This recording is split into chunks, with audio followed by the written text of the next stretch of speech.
when you shaved your mustache off, it was disconcerting to me. Jimmy, you said it too. I cried. That's when you had a tear in your eye when he shaved his mustache. I didn't like it at all. But I grew it back this season. Alex, that was 2000. That was was 2001. When you'd make a decision to shave off your mustache, you're probably thinking in your mind, "This is not that big a deal," right? Did you go to the producers of the show, the owners of the show? Do you say to, like, I don't know, does King World own the show, I guess? No, I thought it was King World. No, Sony. Sony. Do you go to Sony or do you go to someone there who owns it? I was in the makeup room just before we were taping the 5th show that day. We taped 5 shows a day, normally 2 days in a row, 3 weeks on, 1 week off. And before the 5th show, I said, I'm going to shave my mustache. So I cut off half. Were you just sick of the mustache? No, I just did it on a whim. Right. And then the producer came over. He said, "Oh, God." I said, "Do you want me to come out with half?" And he says, "Oh, no, not half." So I came out, and half the people in the audience didn't notice immediately. Wow. I went home. My wife, my son, and my daughter were sitting in the kitchen, and they didn't notice immediately. And I chatted for a few minutes. And I said, anybody notice anything different about Dad? And then my wife said, "Oh, my God, you shaved your mustache." Yeah.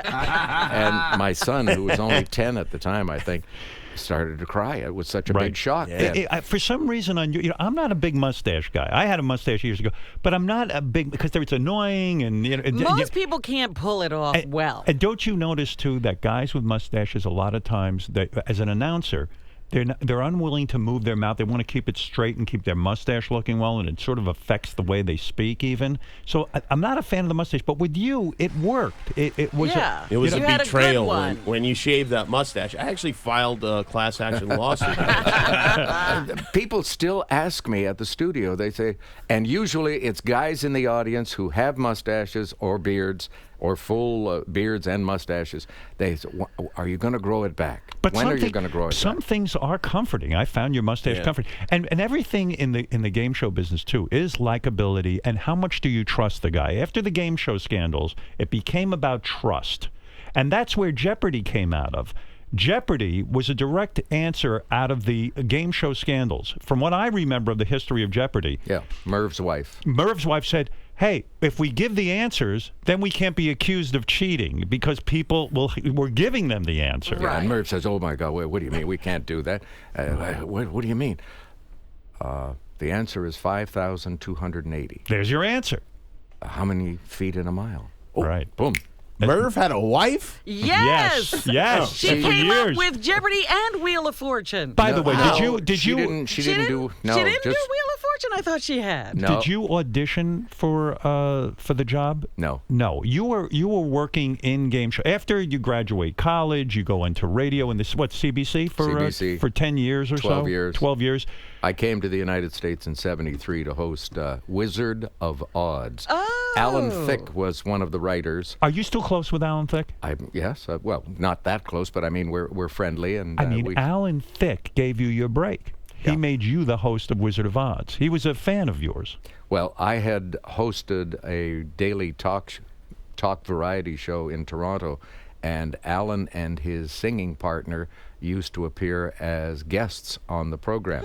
What made you give up your dream of being a doctor or, let's say, a more legitimate profession? Yeah, how did you get into this? I got into it because I needed a job to help pay for my tuition at university, and tuition was a whopping $500 a year. Right, but you had no money. I had no money. And so you went into TV. I got a job at the CBC, and they said... What do you mean? You walk into the CBC and you're like, "Hey, I'm a pretty polished guy. I'll host one of your shows." I auditioned for a summer announcer job, and they hired me. And then they had 2 openings that came up in February on their permanent staff, and they offered me one of them. And I said, I'll take it if I can finish my college. And they said, okay.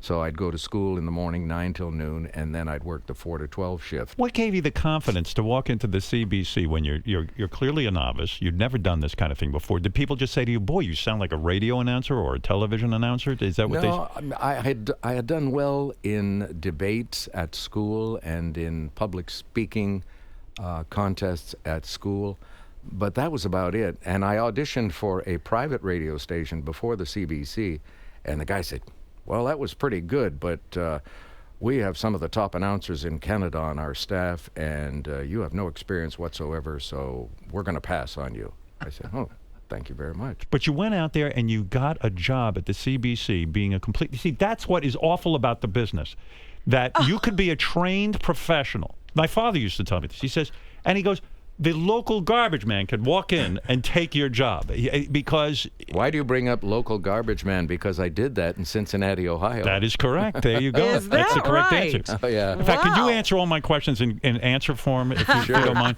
So it really is an amazing story that you could go in there and get a job. And then you do that for 12 years. And then Alan Thicke discovers you, and then you become known as a game show host because you host Wizard of Odds. That lasts, what, a year? Lasted 1 year, and it was replaced the following Monday by High Rollers, which I wound up hosting for 4.5 years. Thank God for High Rollers. Did you think after Wizard of Odds, that's it, my career is over?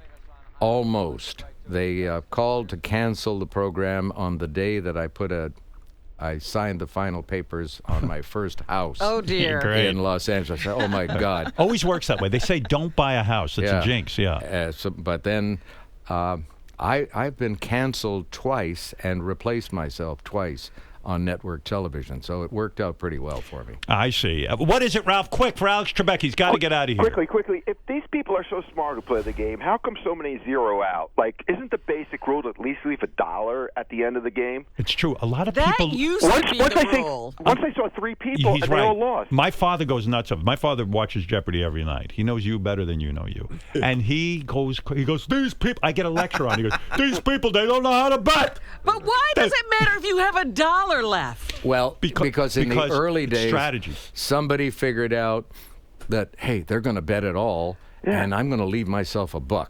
Right. And it started a trend, and everybody thinks that it's like when we had Chuck Forrest as the champion on the program. He would jump all over the board. Right. So all the newcomers say, oh, well, the way to succeed is to jump all over the board. So doesn't this drive you nuts? Yeah, it drives me nuts because because you don't know what the category is all about. Right. The writers get very creative, just as your writers do. You say, that's where they're going. It drives me nuts because as smart as they are, as Ralph says, they're idiots.